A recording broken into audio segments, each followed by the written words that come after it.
Narinig natin kanina yung pahayag ni Senator Lacson na may 2 district engineer na dyan sa Bulacan, no? Ayon sa investigasyon ng kanyang tanggapan na nagkakasino na, no? At nakaubos na daw ng tig 300 million. So, medyo masamang balita ito, no, para sa ating mga kababayan. At narinig natin kanina na umamin yung isang engineer, no? Although ang sabi niya naman twice or thrice sa isang buwan na pumapasok, no, habang tinatanong siya ni Senator GV kanina. So,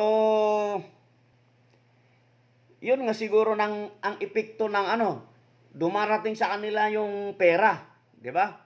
Na 'di ba, ano bang tawag noon? Good money, friendly money, 'di ba? Dumarating sa kanila kasi siyempre ayaw naman nilang, sigurado ako na hindi naman nila ipapaalam yun sa kanilang asawa at anak, no? Lalo na yung sa kanilang mga anak.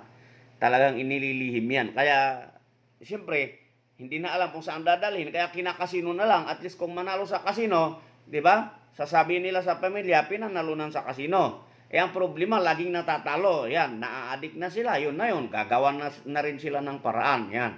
No, kaya nga, tumutugma doon sa pahayag ni Attorney Toto Kausing na lahat na busalan, no, everybody happy yan, no, from the proponent pababa, di ba? Kaya wala nang nagsasalita, no? Kaya yun nga, no, hindi tayo puro DE, di ba? Banatan natin, hindi yung DE lang, no? Dapat from the top down the laylayan. Yan. Kaya nga dapat itong mga proponent kasi na itong congressman, no, sana kahit legal yan yung pagkuha ng porsyento, huwag na kasing manguha. 'Di ba? May mga politiko naman galon eh. O kung hindi man, kung meron man itinakda ng batas na porsyento na dapat kukunin, hanggang doon na lang, huwag nang dagdagan kasi pag ginawa niya kasi yun, siyempre malalaman yan nang nandun sa baba, siyempre gagayahin yan. Di ba?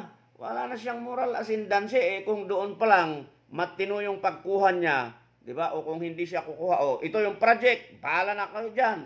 Isaayos nyo, implement nyo ng maayos. Hindi siya gagayahin.